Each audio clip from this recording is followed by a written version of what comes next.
مسلم ہے محمد سے وفا صدیق اکبر کی، نہیں بولی ہے دنیا کو ادا صدیق اکبر کی، نہیں بولی ہے دنیا کو ادا صدیق اکبر کی۔ ہم ان کی مدح گوئی داخل سنت نہ کیوں سمجھے، ہم ان کی مدح گوئی داخل سنت نہ کیوں سمجھے، نبی تعریف کرتے تھے سدا صدیق اکبر کی، نبی تعریف کرتے تھے سدا صدیق اکبر کی۔ رسول اللہ کے لطف و کرم سے یہ ملا رتبہ، رسول اللہ کے لطف و کرم سے ملا یہ رتبہ، مدد کرتا رہا ہر دم خدا صدیق اکبر کی، مدد کرتا رہا ہر دم خدا صدیق اکبر کی، مسلم ہے محمد سے وفا صدیق اکبر کی، نہیں بولی ہے دنیا کو وفا صدیق اکبر کی۔ اللہ جل مجدہ الکریم کی حمد و ثنا کے بعد درود آقا نامدار مدنی تاجدار حبیب کردگار فخر موجودات سرور کائنات والی دو جہاں قائد المرسلین حضرت احمد مجتبی محمد مصطفیٰ صلی اللہ علیہ وآلہ وصحابہ وبارک وسلم، آپ کے دربار گہربار میں ہدیہ درود و سلام پیش کرنے کے بعد محترم محتشم سامعین و حاضرین، آج ہم اس عظیم ہستی کا ذکر کرنے والے ہیں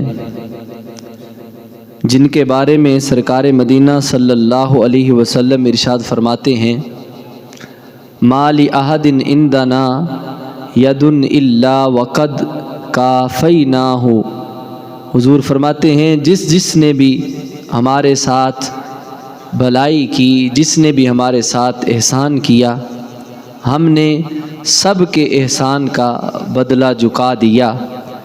فرماتے ہیں سوائے سیدنا ابو بکر صدیق کے، فرمایا صدیق اکبر رضی اللہ تعالیٰ عنہ وہ ہیں دین پر، اسلام پر، نبی اکرم صلی اللہ علیہ وسلم کی ذات مبارکہ پر اتنے احسان ہیں، فرمایا کہ ان کے احسان کا بدلہ خود رب ذوالجلال قیامت والے دن جھکائے گا۔ اور وہ پیارے پیغمبر نبی اکرم صلی اللہ علیہ وسلم کہ جن کے بارے میں اللہ فرماتا ہے لَقَدْ مَنَّ اللَّهُ عَلَى الْمُؤْمِنِينَ إِذْ بَعَثَ فِيهِمْ رَسُولًا، کہ بے شک ہم نے آقا سرور کائنات صلی اللہ علیہ وسلم کو کائنات میں مبعوث کر کے پوری روئے زمین کے ایمان والوں پر احسان فرمایا ہے۔ یعنی سب سے بڑے نعمت عظمیٰ ہمارے لیے آقا صلی اللہ علیہ وسلم ہیں کہ پوری کائنات کے لوگوں کے لیے، ایمان والوں کے لیے نبی پاک صلی اللہ علیہ وسلم کی ذات کا سب پر احسان ہے، لیکن واحد ہستی سیدنا ابو بکر صدیق کی ہیں کہ جن کا احسان خود مصطفیٰ کریم صلی اللہ علیہ وسلم کی ذات پر ہے۔ اور آپ کو یہ مرتبہ ایسے نہیں ملا، یہ مقام اور مرتبہ آپ نے ایسے ہی معمولی سے نہیں حاصل کر لیا، بلکہ آپ کی جو وفائیں، آپ کی جو محبت اور آپ کا جو پیار تھا آقا صلی اللہ علیہ وسلم کے ساتھ، اس پائے کا بندہ، اس محبت اور عشق کا بندہ صحابہ کرام میں بھی کوئی نہیں ملتا۔ ہر صحابی کی اپنی شان ہے، اپنا مقام ہے، اپنا مرتبہ ہے، لیکن جو بارگاہ مصطفیٰ میں اور بارگاہ خدا میں مقام صدیق اکبر کا تھا وہ کسی اور کا نہیں تھا۔ سرکار مدینہ صلی اللہ علیہ وسلم نے ایک دن فرمایا من اصبح منکم اليوم صائما، اتنی صفات کے حامل تھے، اتنی جو ہے وہ عظمت اور شان کے حامل تھے۔ میرے آقا نے پوچھا بتاؤ آج کے دن کس نے روزہ رکھا ہے؟ ابھی کوئی بھی نہیں اٹھا۔ قال ابو بکر انا، آقا میں نے روزہ رکھا ہے۔ پھر سرکار مدینہ نے اعلان کیا، فرمایا فمن تبع منکم اليوم جنازۃ، کہا آج کے روز کس نے جنازہ میں شرکت کی، کس نے جنازہ پڑھا آج؟ قال ابو بکر انا، آقا میں نے آج جنازہ پڑھا ہے۔ قال فمن اطعم منکم اليوم مسکینا، کہا تم میں سے کون وہ بندہ ہے کہ جس نے آج کسی مسکین کو کھانا کھلایا ہو؟ تو قال ابو بکر انا، عرض کی آقا میں نے آج مسکین کو کھانا کھلایا ہے۔ قال فمن عاد منکم اليوم مریضا، کہا آج کے دن کون وہ ہستی ہے کہ جس نے کسی مریض کی عیادت کی ہو؟ تو قال ابو بکر انا، یا رسول اللہ میں نے مریض کی عیادت کی ہے۔ پھر آقا فرمانے لگے مجتمعنا فی امری الا دخل الجنہ، فرمایا یہ ساری چیزیں جس بندے کے اندر جمع ہو گئی فرمایا وہ جنتی ہے۔ گویا کہ اب سرکار مدینہ صلی اللہ علیہ وسلم کو یہ ساری چیزوں کا علم تھا، پتہ تھا، اور سیدنا ابو بکر صدیق کی شان کو واضح کرنا چاہتے تھے، وگرنہ حضور اس بات پہ کہتے کہ آج کس نے روزہ رکھا ہے تو بات ختم ہو جاتی۔ حضور صلی اللہ علیہ وسلم نے یہ 3-4 چیزوں کے بارے میں اس لیے پوچھا تاکہ صحابہ کرام جو دیگر بیٹھے ہیں ان کو بھی ابو بکر کی شان کا اندازہ ہو جائے کہ ابو بکر صدیق کس ہستی کا نام ہے، کس ذات کا ابو بکر صدیق نام ہے۔ اس لیے آقا نے یہ سارے سوال کیے، کس نے روزہ رکھا، کس نے مریض کی عیادت کی، کس نے جنازہ پڑھا، کس نے مسکین کو کھانا کھلایا۔ تو ہر بات میں ابھی صحابی بعد میں کھڑے ہوتے تھے، ابو بکر پہلے اعلان کر دیتے تھے آنا یا رسول اللہ یہ سارے کام میں نے کیے ہیں۔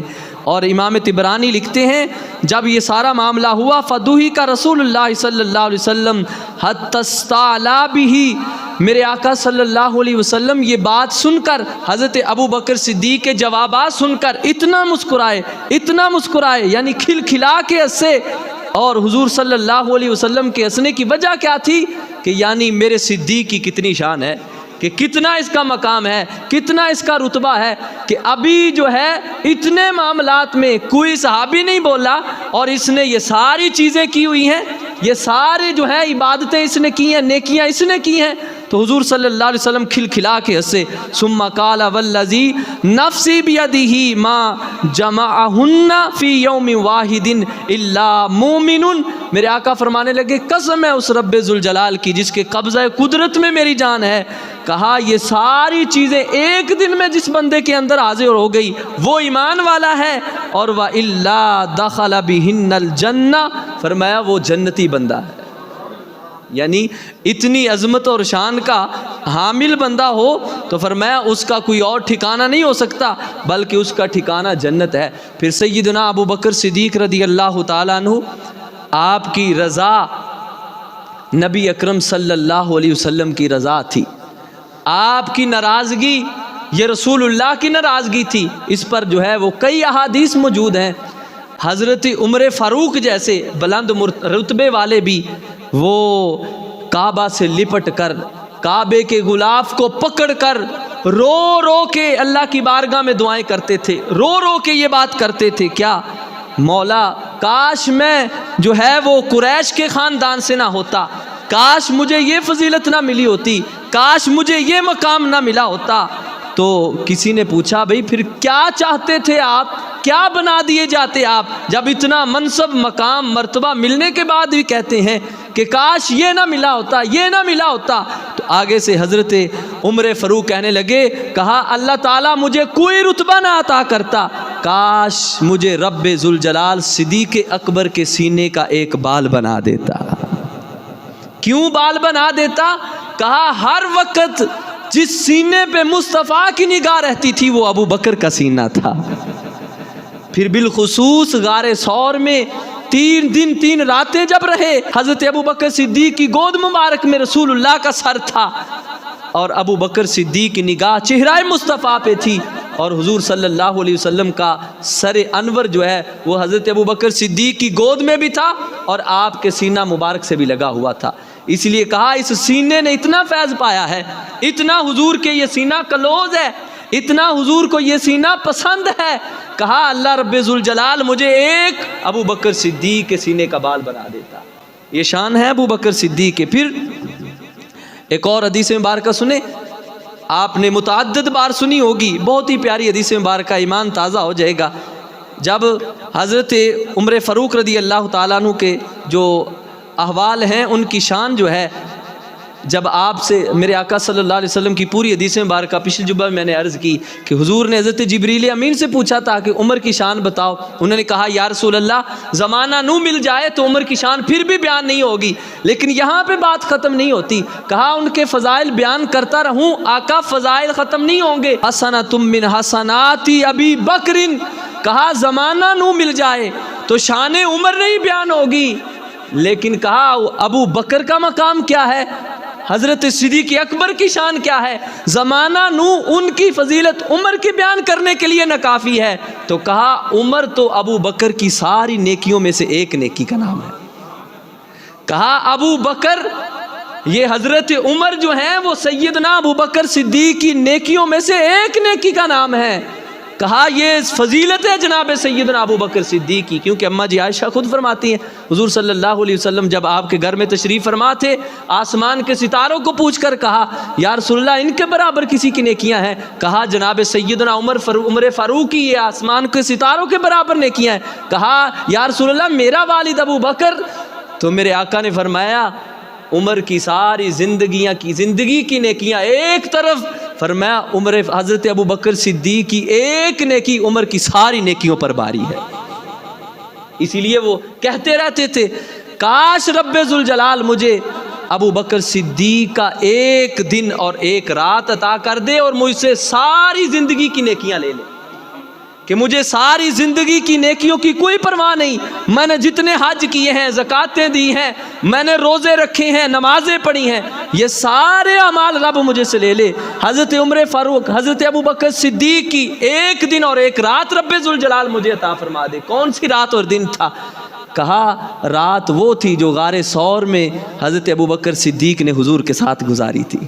کہا وہ رات مل جائے زندگی کے سارے عمل مجھ سے لے لیے جائیں، اور کہا دن وہ دن ہے جب رسول اللہ کا وصال ہو گیا، ہر طرف فتنے سر اٹھانے لگے، ادھر سے بھی فتنہ ہے ادھر سے بھی فتنہ ہے۔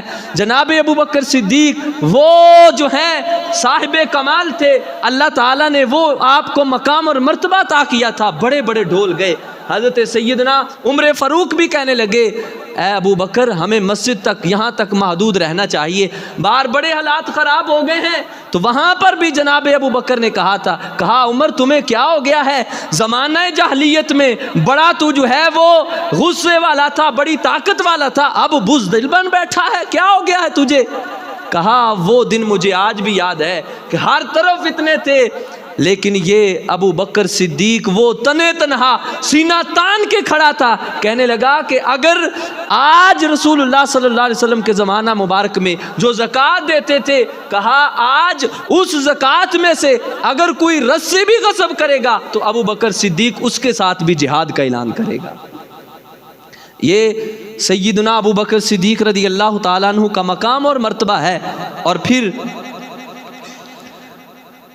حضرت علی المرتضیٰ شیر خدا خود آپ فرماتے ہیں، آپ نے فرمایا لوگوں سن لو، کیونکہ آج یہ رافضیت نہیں، اس وقت بھی لوگ موجود تھے کہ جو حضرت ابو بکر صدیق رضی اللہ تعالیٰ عنہ پر حضرت علی کو فضیلت دینے والے تھے، اس وقت بھی موجود تھے۔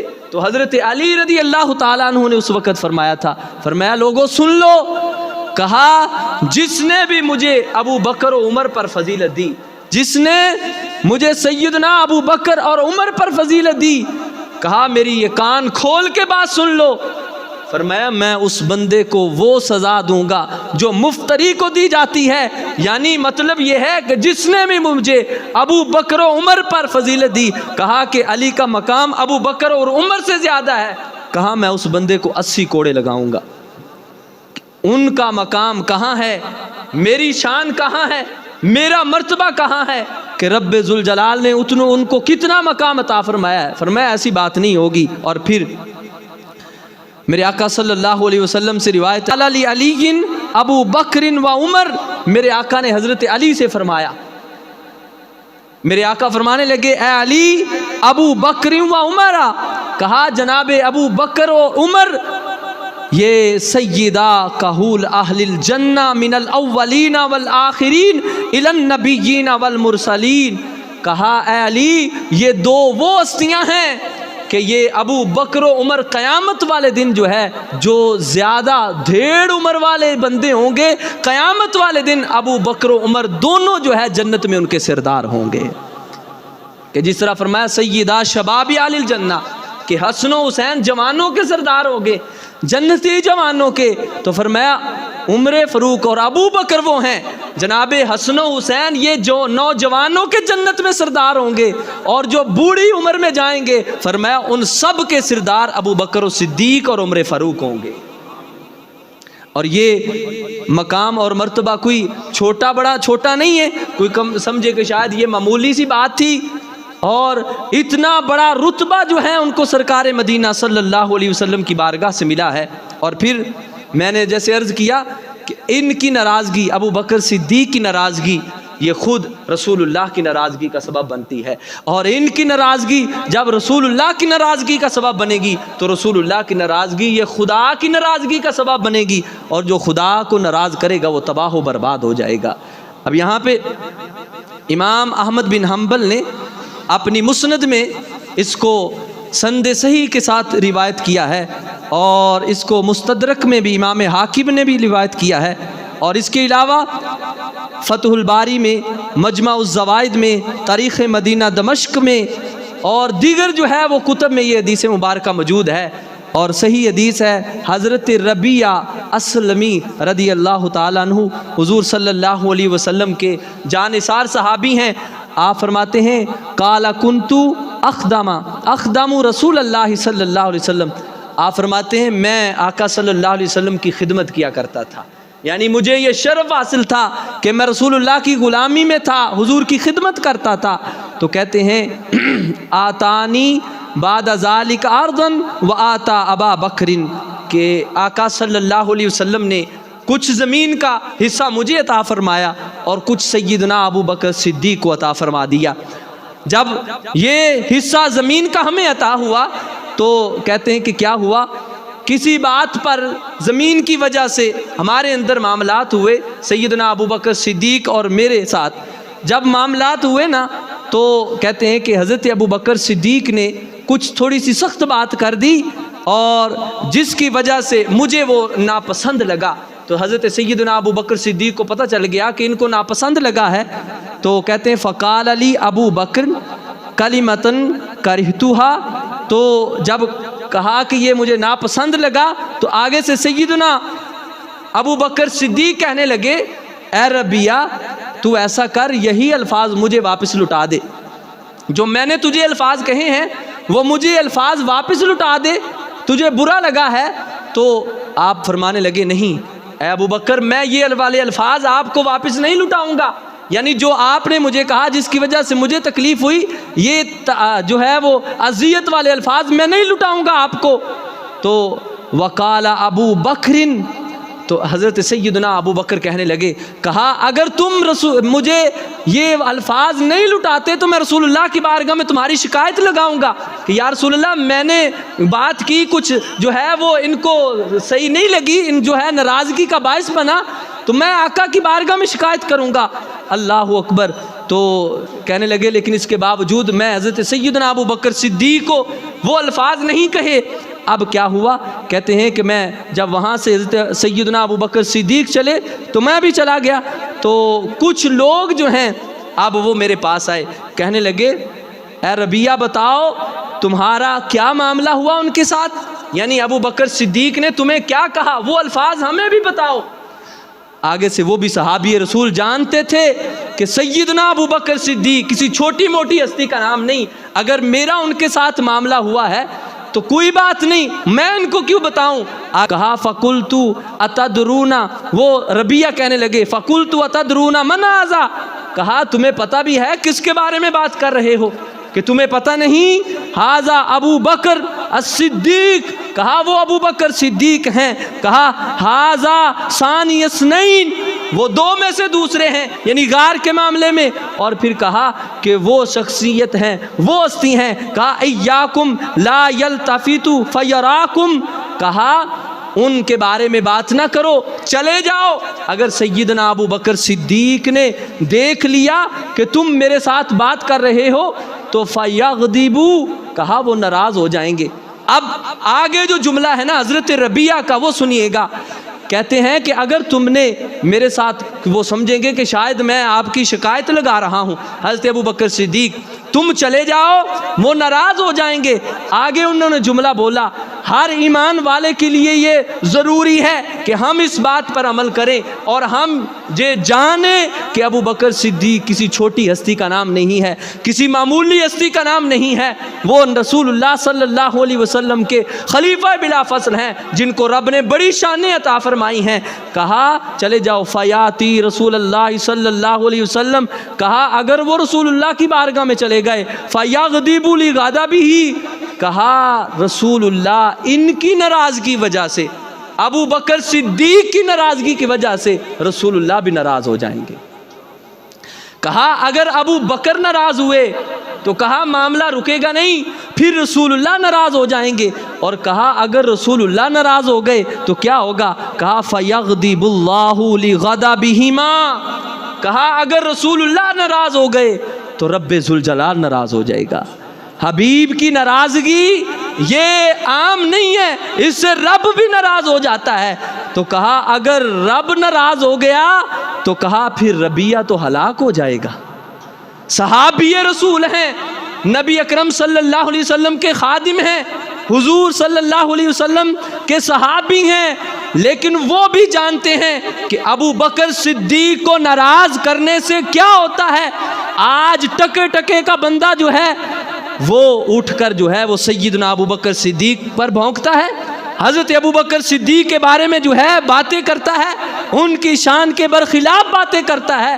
تمہیں پتہ نہیں، اگر صحابی رسول یہ جانتے ہیں کہ ابو بکر صدیق کی ناراضگی تنہا ناراضگی نہیں ہے، ابو بکر صدیق وہ ہیں جن کے ناراض ہونے سے رسول اللہ بھی ناراض ہو جاتے ہیں، جن کے ناراض ہونے سے رب ذوالجلال بھی ناراض ہو جاتا ہے۔ اور اگر صحابی کہتے ہیں یہ رب بھی رسول بھی ناراض ہو گئے، رب بھی ناراض ہو گئے تو پھر ربیہ ہلاک ہو جائے گا، تو بتاؤ جس نے رسول اللہ صلی اللہ علیہ وسلم کے اس غلام کا آج دنیا میں دل دکھایا، جس نے ابو بکر صدیق کو برا بلا کہا، تو اس پر ابو بکر بھی ناراض ہوں گے، میرے آقا بھی ناراض ہوں گے، اور رب ذوالجلال بھی ناراض ہو جائے گا۔ اگر چاہتے ہو رب کی رضا مل جائے، رسول اللہ کی رضا مل جائے، حضرت سیدنا ابو بکر صدیق کی معیت مل جائے، تو پھر ان کے فضائل کو بیان کرو۔ قسم رب ذوالجلال کی، اللہ تعالیٰ کی نظر میں بھی محبوب بن جاؤ گے، اس کے محبوب کی نظر میں بھی محبوب بن جاؤ گے۔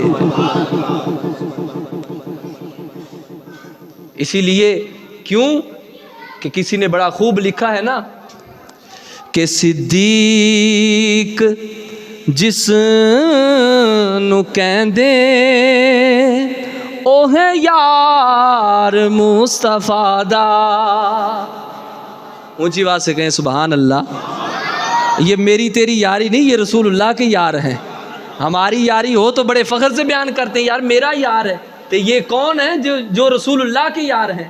صدیق جس نو کہندے اوہ یار مصطفیٰ دا، اور جس نے سب تو پہلے کیتا اقرار مصطفیٰ دا، جس نے سب تو پہلے کیتا اقرار مصطفیٰ دا۔ حضرت ربیہ کہنے لگے، فرمایا اگر ابو بکر ناراض ہو گئے رسول اللہ ناراض ہو جان گے، اگر رسول اللہ ناراض ہو گئے رب ذوالجلال دی ذات ناراض ہو جائے گی۔ اللہ اکبر۔ سیدنا ربیہ کہندے نے چل دے ابو بکر صدیق رسول اللہ دی بارگاہ وچ چلے گئے۔ جدو رسول اللہ دی بارگاہ وچ گئے میں بھی چلا گیا، میرے آقا نے پوچھیا اے ربیہ ابو بکر نال تیرا کی معاملہ ہوا ہے؟ آپ فرماندے نے میں سارا عرض کر دیتا۔ رسول اللہ نے فرمایا اے ربیہ جیڑے کلام جیڑے الفاظ تینوں ابو بکر نے بولے نے تو بھی بول لے تاکہ بدلہ ہو جائے۔ ہاتھ بن کے عرض کرنے لگے یا رسول اللہ میرے ماں باپ تاڑے تو قربان۔ فرمایا میں کدی بھی ابو بکر نو لفظ نہیں بولاں گا کیونکہ ابو بکر دا بڑا مقام ہے، بڑی فضیلت ہے۔ یا رسول اللہ میرے آقا نے فرمایا پھر اس طرح کر لے ابو بکر نو معاف کر دے۔ فرمایا ابو بکر نو اگر معاف کریں گا اللہ تعالیٰ تینوں بڑائی رتبہ عطا فرمائے گا۔ تو جدو یہ کہنا کہا یا رسول اللہ میں ابو بکر نو معاف کر دیتا۔ اب جب معاف کیا تو حضرت ابو بکر صدیق بڑے نرم دل تھے۔ جب رسول اللہ کی بارگاہ میں دیکھا کہ یہ مقام ہے، حضرت ربیہ کہتے ہیں کہ ابو بکر صدیق جا رہے تھے، ساتھ آنکھوں سے آنسو برس رہے تھے کہ آج یار نے یاری دی لج رکھ لی۔ نئی جملہ میرا سمجھیا، یار ہے نا رسول اللہ کے تو یہ یاری ہوتی ہے نا۔ کہا کہ وہ جملے کہہ لو، آقا نہیں کہوں گا۔ تو فرمایا پھر تم چاہتے ہو نا اگر بچنا، کہ صدیق تھے ان سے جو ہے معاملہ ہوا تھا، کہا پھر بھی اگر تم نے نہ کہا تو پھر بھی تم غلط ہو جاؤ گے۔ یا رسول اللہ کیا کہنا ہے؟ اگر بچنا چاہتے ہو تو ابو بکر کو معاف کر دو۔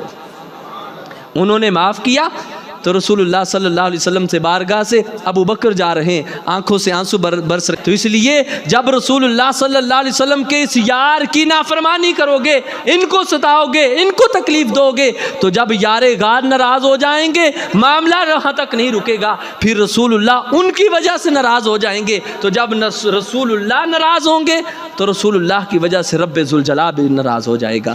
اس لیے ہمیں چاہیے ہماری اسلام کی یہ جو ہستیاں ہیں، جو ہمارے اسلام کے مضبوط قلعے ہیں، جن کی وجہ سے پوری اسلام جو ہے وہ دنیا پر پھیلا ہے، ہمیں ان کے بارے میں کوئی طنز نہیں کرنی چاہیے۔